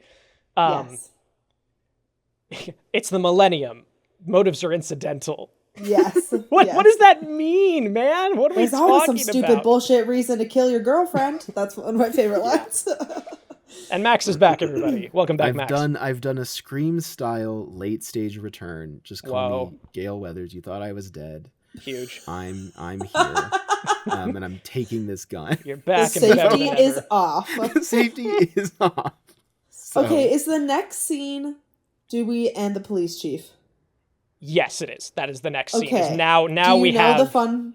No, I don't know that I do. About this scene. Mm-mm. Okay, it is. I'm so glad I learned it. It's my favorite thing to watch when I watch this movie. So in this scene, we have Dewey and the police chief, and they're talking about possibly suspecting Sid's dad as the killer, right? So apparently, a thing they did that Wes did. So the police chief is taking a drag of his cigarette, and Dewey has an ice cream cone. Yes. So Wes Craven said, okay, I want every time he takes a drag of his cigarette, I want you to take a lick of the ice cream cone. And that is Dewey's cigarette that he has. And it's such a silly I'm watching it right now. I never noticed that it's in sync. That's so good. So great. And it's just like such a... It speaks to who Dewey is, his relationship to the police department, his relationship in this role, and it's just so silly and cute. I love it so much. It's really, really good. I love that so much. It does. It's such great character work for him. And then I think at the end, the police chief drops a cigarette, puts it out with his foot, and you see Dewey, and he like holds onto his ice cream. Yeah, he like thinks about it for a second. He's like, no, I'm not putting out my ice cream cone. During this scene, though, because when they were first at the police station, they were trying to get a hold of Sidney's dad, and he wasn't at the hotel that he said he was going to be at. So that they weren't sure what was going on. They tracked the phone. It's for his mobile phone, and so they're like, okay, also tomorrow is the year anniversary of his wife's murder. Like, he might be on edge. And he's like, it's so silly because Dewey, being a good cop, is like, should I bring Sidney in? And he's like, no, not yet. Like, they're using her as bait to try and catch her dad, which is just nuts. And so Dewey takes them to this party over at Stu's house. And this is the last. This is like literally the rest of the movie last is here. 30 minutes. Yeah. And we still have an hour in this movie. Like, that's we still have an hour of this. Let's like 40 minutes. We got 50 minutes. We've got 50 minutes left in the film, which is still a long time. Yeah. But yeah, so we get to the party. Gale shows up, is again flirting with Dewey the whole time. She has a hidden camera. She's trying to sneak a camera into the house with all the teens to catch what's going to go on. Yes. I also, real quick, I don't know if we met, like, I do love that it's like the minute that they're like, school's canceled for the curfew, everyone go home. The minute there's mention of a curfew, he's like, party at my Yeah, house. it's so Yes. great. Mhm. It's so Which, great. Yep. you know, is interesting considering his, you know. I do It's love Stu's house. they're all You know. yes, they're all hanging out in the house, and Stu runs in. He's like, "Guys, the reporter from Top Story's here!" Like, whoa! And she walks in with Dewey, and Dewey goes, "You underage?" I'm just kidding. Have a good time. Yeah, it's so good.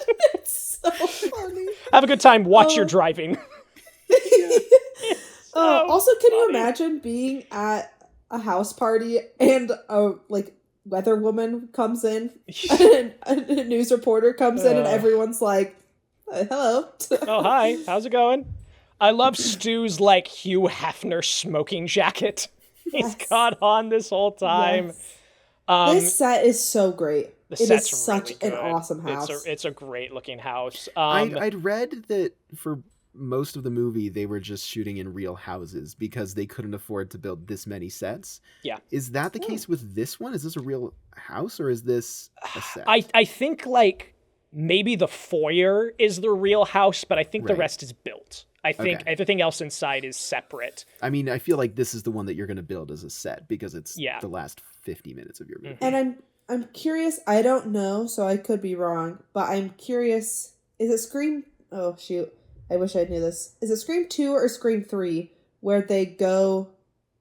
It must be Scream 3. I think They go to the set that they're using in Stab. in Stab. It's the third one, from what I Yes, understand. so I'm curious if they just used the set that they built Oh, for yeah. Scream. They I very don't well know, could but- have. That wouldn't surprise me at all, actually. Yeah.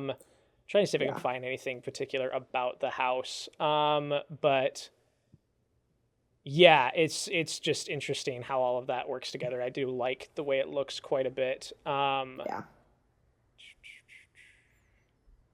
Yeah, like, and we talked about it took 3 weeks to film, was really difficult because of uneven landscape in the exteriors, trying to find places to put lights and everything. Yeah, I can't find anything about whether how much of this was a set or not. Yeah. But Gail plants the camera and then leaves. And I think it's after this, but very quickly we establish that there's a 30-second delay on it, Yes. Yes. which will be important later. Tatum goes out to the garage to get It's some more beers. early What am I, at the beer party. wench? Yeah. Yeah. It's so Did we talk early at the about party. how Wes Craven wanted Natasha Lyonne for this part? Really? Did we talk about that at all? I did not know No. that. Yeah. Oh, that's interesting anyway, to think about. Yeah, kind of interesting. Studio said no I idea. feel weird bringing this up, but I'm going to bring it up. One of the podcasts that I listened to about Scream. So, okay. One of the podcasts I listened to, when they got to this scene, they were like, and then there's that famous scene with Rose McGowan and her tits. You know what I'm talking about? And both of the guys were like, yeah, that scene is iconic. You'll see her nipples. And I was like, huh? It was That is not at all what I think about when I watch this scene. No, Oh, very See, much because not. I was What? going to make an observation that is kind of the opposite direction of that, but it's interesting of like the costume to that she's wearing this like pencil skirt that is a pattern swirl going inward, which is apparently a reference to Vertigo. Okay. So like when she's See- like crouching down in the fridge, there's a shot coming up from behind her that kind of frames her rear end. yeah. And like that's kind of the main focus is this spiral pattern on her butt. I like that observation a lot more than the one I heard in a different podcast. polite way to talk about it, Parker. I Thank appreciate you. your Yes, use her of rear rear end. end. Certain her rear end, her butt. And Hitchcock. Yes. I do Yeah. love that we get a cat scare in here. Again, like it's doing all of it. It's doing all It the is. cliches. The black cat runs out And it works. and it works. Yep. It's great. I mean, this is where, is there are a lot of iconic lines in Scream, but please don't kill me, Mr. Ghostface. I want to be in the sequel. it might be the line. I The think you're line. right. Yes. It's Right. really Oh. good. And that extreme Dutch angle that's happening. Yes. Mhm. Also, I forgot to talk about this, but Tatum has one of my other favorite lines. It's at the fountain scene, so way back. Oh, yeah. When they're talking about if the killer could be a girl. And Mhm. she's like, oh, please, the killer could easily be female. That is such a great. I love it, and I had a friend who wanted to get that tattooed, which I think is such an awesome tattoo That's idea. good. Anyway, I do like the cue up to that too. Again, just talking about great Matthew Lillard deliveries. It takes a man to do that sort of thing. To do something. Yes, yes. Yeah. I hope, in my absence, I hope that we've given enough accolades to Matthew Lillard in this movie. Yeah. Okay, Yeah. A lot. Okay, good. Then I don't. We've been gushing about Matthew. We love him. Great. And She so dies in Ghostface the shows garage. up. Yeah, she dies in the garage. Yeah. And again, Sorry, like it's in the one of garage those door. things where like she's even in this, she's like, Randy, is that you? Like nobody's taking Yeah. this seriously. And she's Yeah. like, oh, what is this? I spit on your grave. Like she knows all. Everybody has seen I every spit on horror your movie. garage. I spit on your Spit on your garage. Yes. Is it right? Isn't that what she Uh-huh. says? Yeah. Man.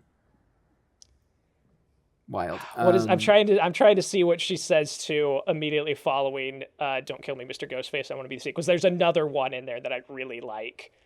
Let's see. Because right after that, he grabs her, and she said, "Cut it, Casper. That's a wrap." Like it's That's so good. So good. still Yeah, thinks she it's even Randy this whole says- time. She gets cut, and then we She get says- the beer. Go ahead. Yes. Oh, she says, if Sidney sees you, she'll freak. Which, again, is just like, Sidney's somehow the only person who's actually afraid of getting Yeah, murdered. nobody. Yeah, so the only person who's actually scared about this. Yeah. Yes. Okay. So it's not. I'm watching through the scene.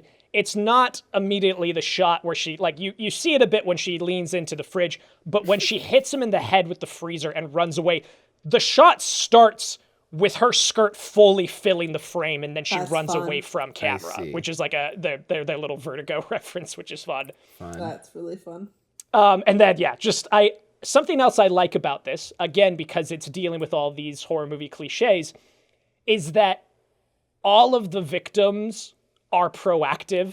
You know, it's not just screaming and running and tripping. Like Yes. we get some of that with Casey, but even Casey is trying to be tactical about all this. Yeah. Right. And Tatum Yeah. picking up the beer and immediately just chucking it. This Yes. like, Yes. dude, these two guys are getting the shit beat out of them in Yes. this movie. Yes. Whenever All they're the screaming- killers. All the screaming, running, and chasing is on Ghostface's part.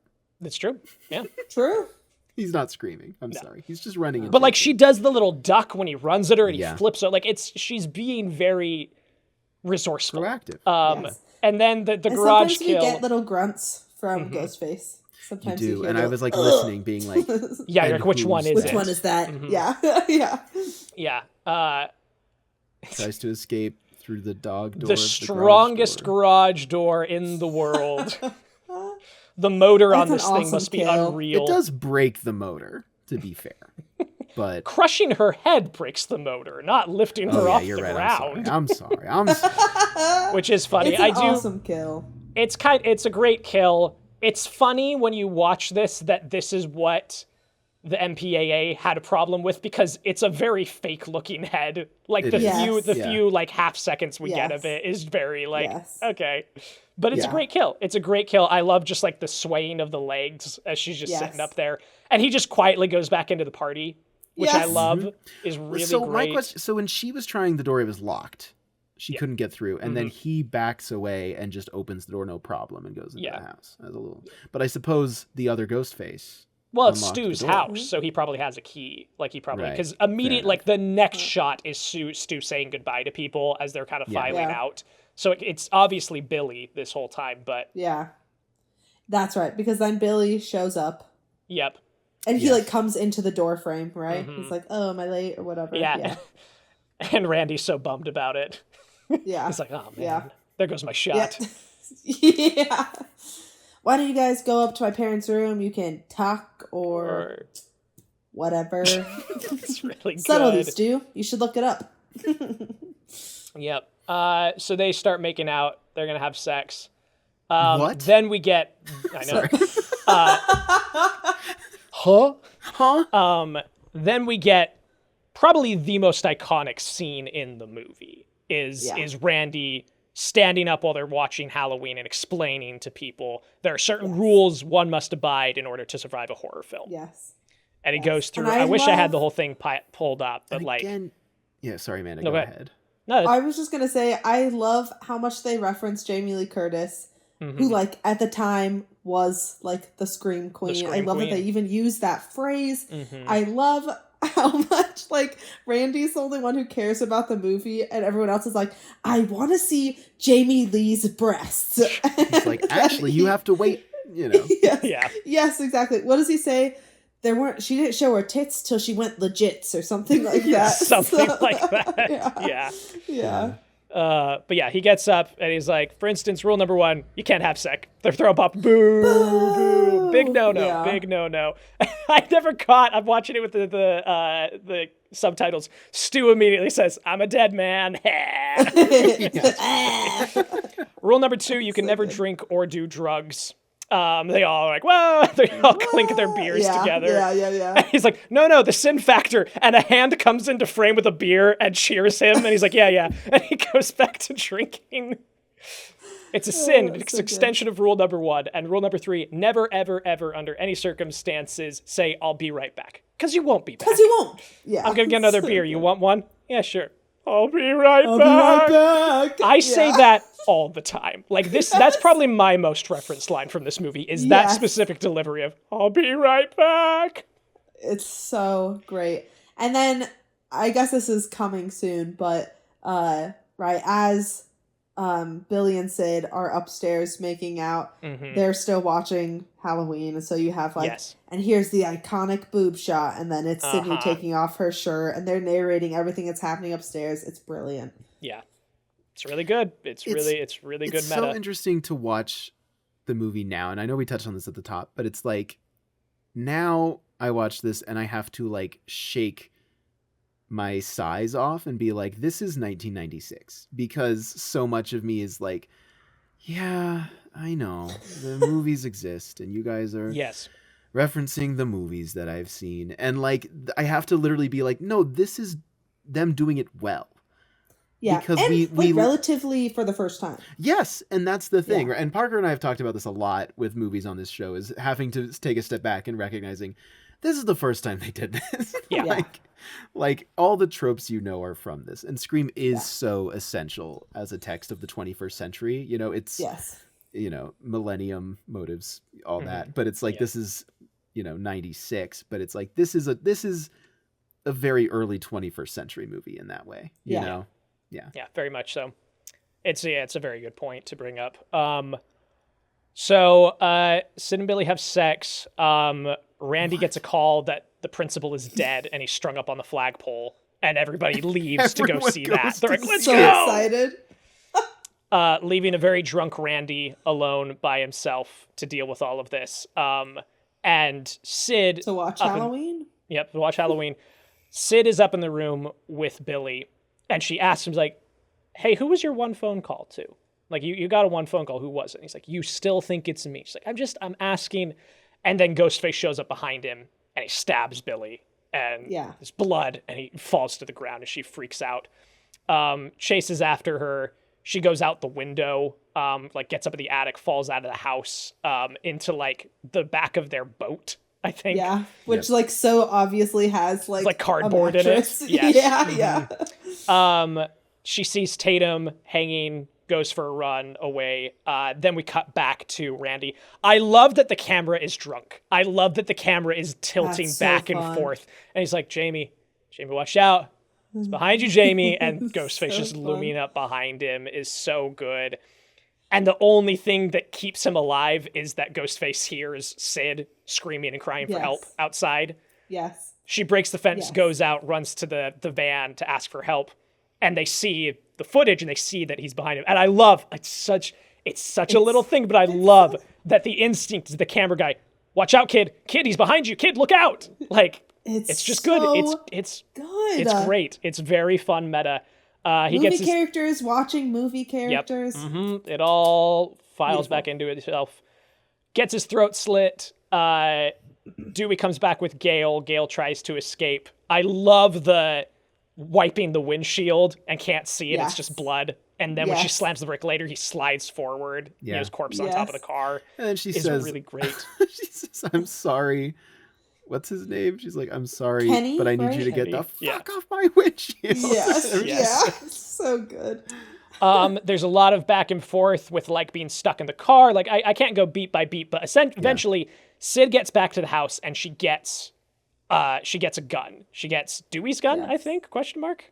Yes. Yes. And Gail has gotten in a car accident. Yeah, she wrecks Yes. the van. Mhm. Yes. She runs into a tree. I believe, I don't remember where I heard this, so take it with a grain of salt, but I believe they had like, okay, we got like one chance to do this, and the car like did way more than they were planning. It was just supposed to like go into the woods and it like flipped over or whatever, and they're like, woo, well, all right.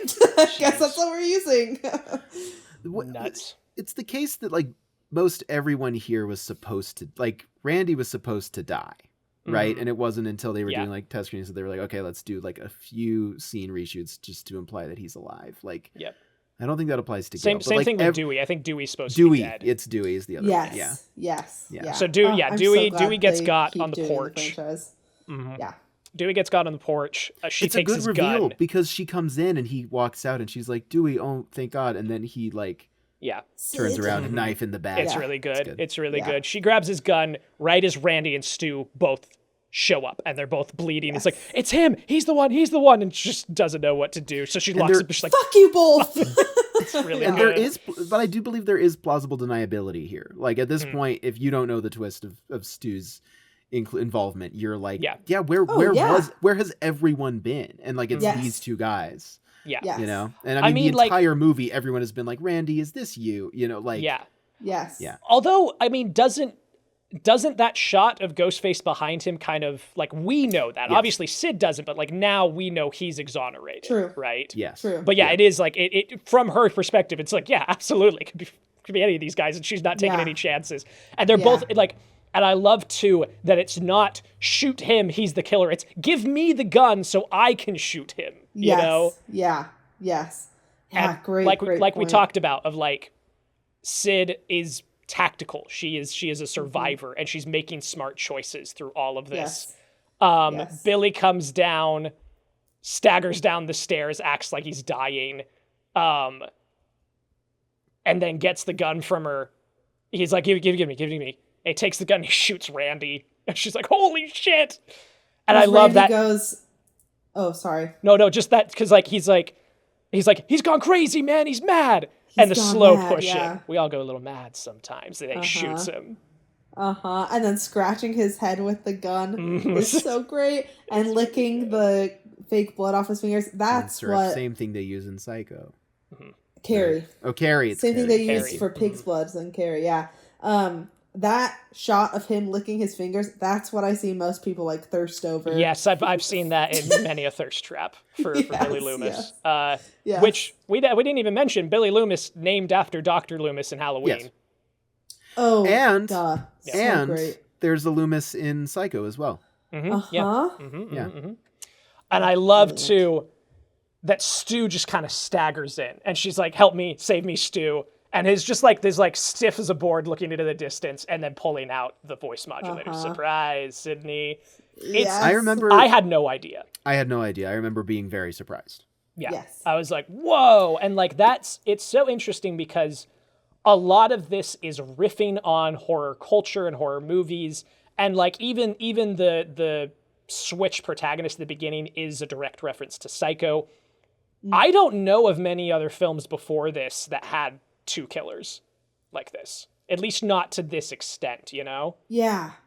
Like that is that seems to be a big cornerstone of this film's kind of impact at the time, was its big original twist that it earned, was like, it's both of them. Whoa. Yes. And it's great. It works really well. It does. And it's also especially impressive because literally the first two guys that we are led to believe it might be are these two guys. Because Billy jumps through the window and then like, you know, he's the first suspect for Sidney. But also like when we first see the gang at the fountain, Stu is very quickly like, you know, they're like, what if it was you? Like, it's literally the two guys who are like, what if it was you? Like, and the movie has successfully, at least with one of them, whichever one it might be for you, led us to believe that it's not.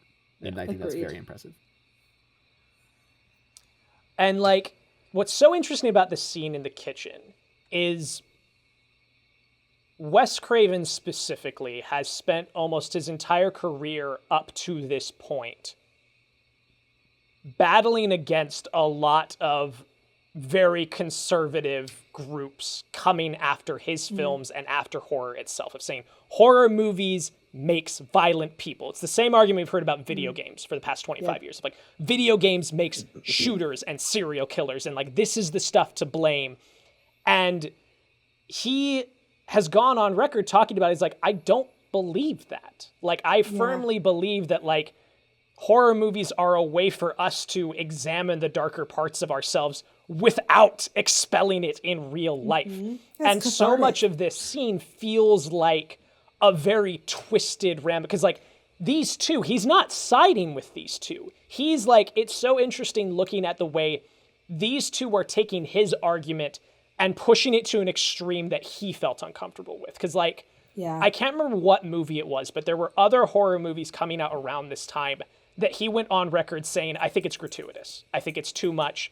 It might have been also, I think he didn't like Reservoir Dogs. I think he felt that Reservoir Dogs was just in too much. And he's like, I feel like this is too close to home. I feel like this, you're not playing in a space of genre. You're playing in a space of violence for violence sake. Your violence isn't saying anything. And so it's just so interesting looking at the dialogue of these two in this scene and how they're talking about how movies, you know, have inspired what they've done. He's like, you want a motive, Sid? He's like, I don't really believe in motives. Like, did Norman Bates have a motive? Did Hannibal Lecter have a motive? Like, I think it's much scarier if there is no motive. Yeah. I mean, Hannibal Lecter, he liked to eat people that he thought were bad people. That's true. Put that out there. Like, his motive was just like petty hatred of guys who were assholes. So I just want to put just for the record, not to defend the great man Hannibal Lecter. It's a good point though, because it brings up the hypocrisy of Stu and Billy, that they don't actually know what they're talking about. They think they do. They think they understand these movies they're talking about, but they don't. Yeah. And then he says, "Oh, go ahead." I was about to say it's probably the same thing. The iconic line of movies don't create psychos, movies make psychos more creative, which is so fun. Yeah. But I do love when he starts giving his motive of, you know, how about the fact that your mom slept with my dad, which is why my mom left me. And like, that is new information to Stu. Yeah. Which I love. Tells us about Stu's character. Of Stu's just been like, yeah, okay, I'm he's just along for the ride. I love too when she calls him on the phone later, because like they're stabbing each other to make it look like they were the victims. Yes. And they have Sidney's dad tied up in duct tape. They're going to get his prints. Been the whole movie. He's been there the whole time. They're going to get his prints on it. They're going to frame him. All of this stuff. And the gun's gone. They don't know where the gun went. And that's what makes them freak out. Gale shows up with the gun, tries to get the drop on him. It doesn't work, but that gives Sid a chance to sneak out and escape. And she starts calling them, and she's tormenting them, which is so good. And he's like, okay, I'm gonna go, you find her. And they're both limping along. They're both like about to pass out because of blood loss from stabbing each other. I mean, Stu says like, you cut me too deep, man. Yeah. Like, I'm feeling woozy. And I love this scene on the phone. She's like, oh, Stu, what's your motive? Billy's got one. The police are on their way. What do you got to tell them? Peer pressure. I'm far too sensitive. Oh, it's so funny. I mean, it's the other, I don't know, maybe this isn't improvised. I heard it was, but like him being like, are you really gonna like call the police? Did you really call the police? Yeah. My mom and dad are gonna be so mad at me. You hit me with the fucking phone, you dick. Which you already mentioned earlier is so good. Matthew Lillard is just great. He was so well casted. I love that she takes the time to put on the costume. It's so good. And stabs him with the umbrella out of the closet is just Which great. The stunt woman for her actually stabbed Skeet Ulrich where he'd had open heart surgery before. Oh, that's right. Yeah, she accidentally got him for real. Stu runs out, tackles her, and then she drops the TV on his head, electrocutes him. Another great horror movie death. Just him like flailing underneath it. Yes. Did either of you see Scream 7 by any chance? No, but he's AI in it? or something. Yeah, listen. Oh, So I jeez. think Scream 7 so much went wrong because they've lost their cast and had to rewrite the movie For their own damn but reasons. But yeah, so in Scream 6 they allude a lot that Stu's still alive. And so it was really hyped up that he was going to be in this, and I was pretty excited to like figure it out, and then it was like AI Stu, which like is Matthew Lillard, but in the movie it's like they just are making fake. AI. Exactly. It's so dumb. It's the dumbest way. So dumb. Because for a long time, I know like this TV death, as great as it is, people were like that doesn't mean, like yeah. Even though like pretty sure yes it does. Yeah, his head got crushed, guys. And electrocuted. And then we get the end, which is it's Randy and Gail and Sidney, and Stu is dead, or supposedly. Billy has been shot and he's on the ground, and Randy does. Careful, this is the moment when the supposedly dead killer comes back to life for one last scare. And then Billy jumps up, shoots him between the eyes, just right in the head. Sidney goes, "Not in my movie." And she sells it, man. Like she does. Yes. Yeah. Also, we skipped over Randy's iconic line. They said, "Randy, you're still alive. I've never been so happy to be a virgin in my entire life." That's right. I'd forgotten. Yeah. So that's that. Gail takes us out. We get Dewey being loaded into the ambulance to make sure that we know he's alive, and then Gail signing off. Starting her report, and then we kind of crane shot out, and that's the end of the movie. Scream. They screamed. We all screamed. You know. You screamed, I screamed, we all screamed. You screamed, I screamed, we all screamed. Yeah. Good. Okay, so we're gonna do criteria, and we're gonna have to be a little quick on this because I gotta dip here in a little bit. Okay. But criteria, Amanda, we look at the movie and we go back to comparing it to Kane. We look at three specific categories: historical and technical relevance of how influential is this movie? Is it groundbreaking in the way that Kane was? How well is it doing what it's trying to do? Like, is it achieving the goals of the filmmakers? Do we emotionally connect with it? Those are kind of our three. And we give a point to either movie with each of those. Okay. So is there like a single point? A single point. A single point. Yes. Okay, yeah. Only one winner. Two go in, one comes out. Okay. So historical and technical relevance. I think technical relevance, no.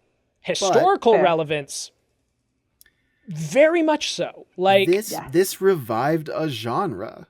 Completely. Yeah, slashers were kind of dead. It changed a genre. It changed a genre. Yeah. Like it's meta. Yeah. I often complain about the 2002 film Kiss Kiss Bang Bang, directed by, what's that guy? Shane Black. Thank you. Because I feel like that movie invented the 21st century. Movies are really dumb, aren't they? Like Robert Downey Jr. just being like, I know you've seen a movie before.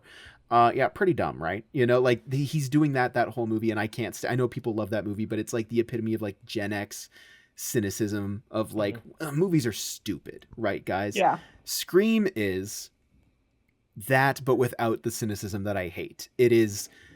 This is what movies are and their impact and what they mean, and we're playing with that and we're poking fun, but we're doing it with love and in a sense that is sincerely reviving a genre. And I think that's the difference for me, is like this doesn't feel antagonistic or nihilistic about film. It is presenting its case about like, it's giving, there's a discussion in the movie, I should say, about, what do movies do and how do they impact youth culture and what does that say about us? There's those discussions in this movie, but it's not nihilistic. And I really appreciate that about the movie. And I would argue that it's the opposite. Like to me, Scream screams like it was made by, Scream screams. It was made by movie lovers for movie lovers. Yeah. And like there's so much passion in it, and someone has like taken the time to reflect on the horror genre, look at what these rules are, what these tropes are. Like, I don't know. It's just, and to me, part of the message at the end of the day of Scream is movies are important, like whether or not we're going to say movies are the motive for Billy and Stu, movies are the reason for the whole plot of Scream. And I think that's really fun. Yeah. And it's made by movie lovers for movie lovers, but it's an invitation for people to get involved and think about it that way. And then we've kind of been living in the waves of that ever since. So Yeah. shout out I Scream. agree. Point to Scream then?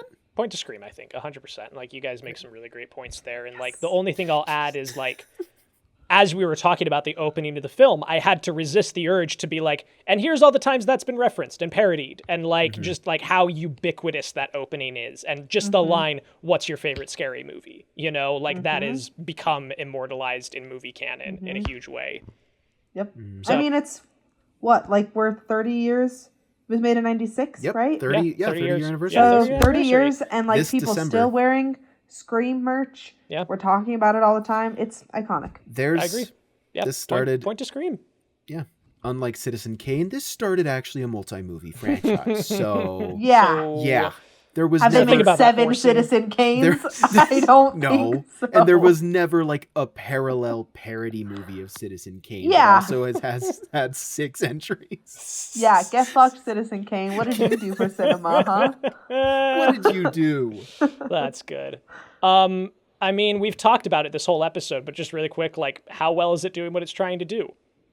So well. Like, kind of flawlessly. Like, Max, while you were gone, we talked about one of our big dings against the movie is the scene in the bathroom with the 2 other girls. Uh-huh. Because, like, it's so weird because the rest of the movie ice skates that edge so perfectly that it never goes to, like, the other side of just being really annoying and really on the nose. But, like, something about the writing or the performances of these 2 girls, Amanda specifically talked about, like, hands in her hair, like, you know, and Homicide is just so in this year. Like, it's just, that scene it's takes too me out much. every time, you know? It's Yeah. too much. It's too much, but, like, But what's besides so, that, like, truly, that's kind of the only major kind of knock I have Yeah, against where it this. crosses over the line. Sure. Yeah.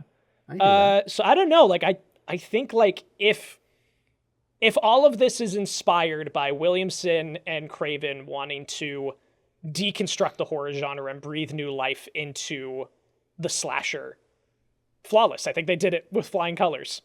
Yeah. and it's the original meta. Point. Yeah, it is. Yeah, original point. Yeah, original meta. 100% point. I agree. Do we connect with it emotionally? Is it asking? Okay, so here's the thing I want to say, Amanda, really quick. Which I mean, we can also just say we do, but oftentimes with movies, it's like I feel like I have a tendency to be like connect with emotionally. Did I cry? You know, it's like no, Yeah. that's not what we mean. It's like the intended emotional effect. Were you scared? Did you laugh? Did you have fun? Did you scream? You know? Okay, yeah. Here's the thing. Let's go back to my roots of watching this. Yes. I was sad and I wanted to watch a slasher movie to like make me feel better, and it fucking worked, and it Yeah. became one of my favorite movies. Mhm. So like, right? Like my memories of watching Scream are all really great. They're fun. It's something that like I know by heart. It's like a comfort movie at this point, you know? So for me, it gives me a lot of like joy and just like, this is what movies can be. Yeah. Like I love that it exists, and it does. I do have an emotional connection in the sense that like, I don't know, it's like a part of my personality. It's a part of all the things that I love. So Totally. point for me. I think that's fair. Max, what do you think? I mean, I like this movie. I have a great time with it. I'm not as high on it as you guys for reasons I can't really explain. I'm just, you know, it's just not a movie for me, but I have as good of a time as I could with it.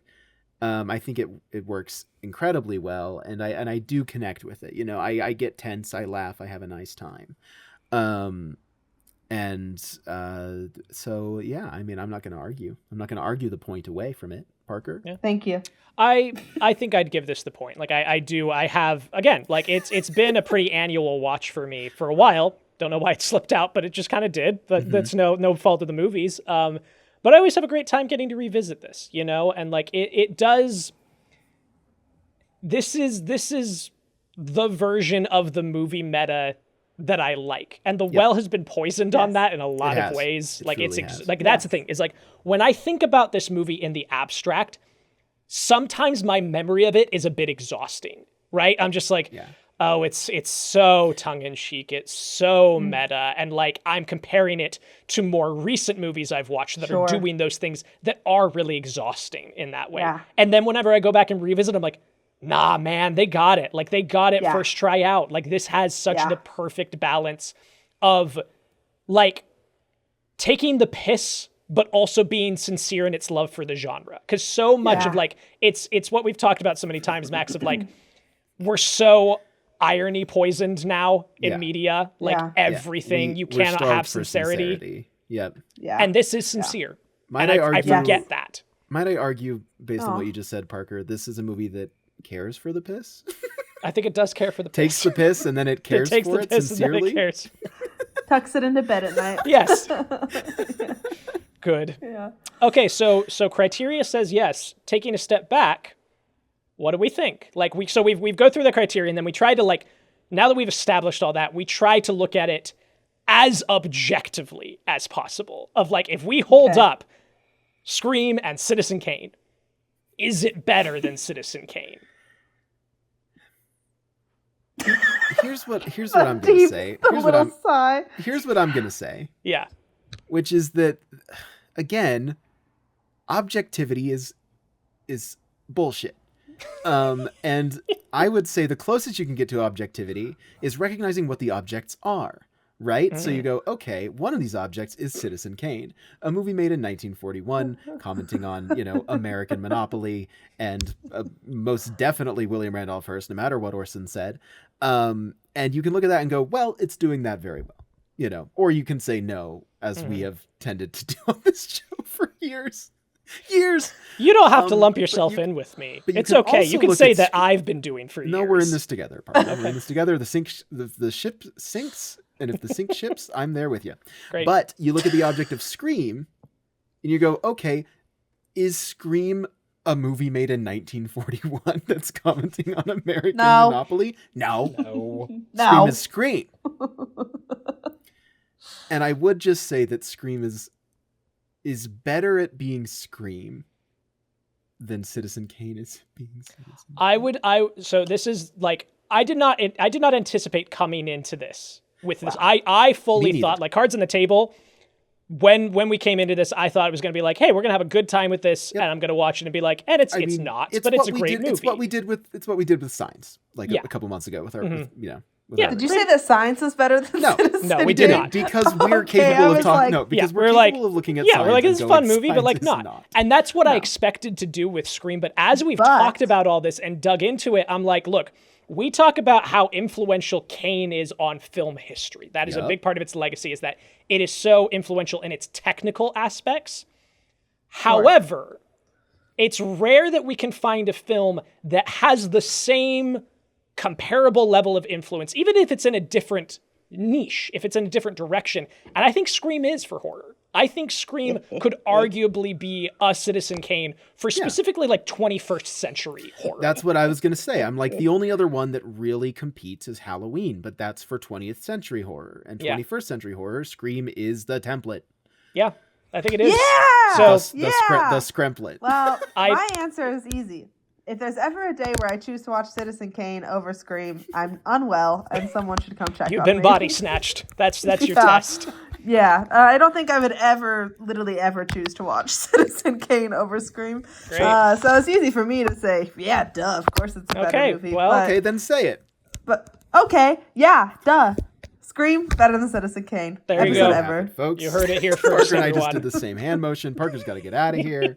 I did Yeah. a job interview in the middle of this podcast. Yes, what a Yeah, fun you time did. this How'd has it been. go? Uh-oh. It went fine. Anyway, thanks everybody for being here. Parker, what are we talking about next time? Next time, we're looking at 1987's Broadcast News, which I'm very excited to watch again. Big finish. Never heard of that in my That's life. all You should I'm check it sounds out. It's a good exciting. movie. Amanda, I Okay. think you'd have a nice time with Broadcast News. Okay, thank Yeah. you. I have to admit, I kind of hope that, I don't know how big your audience is, but I kind of hope that in the comments, people are like, bring Amanda into every episode. She was such a delight. She's so funny and hot. And I'm I sure- hope that happens. I'm sure they Yeah. will. Yeah, definitely. Absolutely. Great, thanks. I think we've had 3 comments total. Yep. Well, look out for a 4th. Oh, yeah. Absolutely. And even if Genuinely the had a comments don't very say that, nice- know that we're saying that. And we've Yeah, loved yes, having you on. Absolutely. It's been We've loved Thank having you. you. Thank you so much. This was so fun to just talk with my friends about movies that I love. Thank Of course. That's why we do it. Thank you so much for being right. here. Take care, everyone. We'll see you next time. Bye. Bye.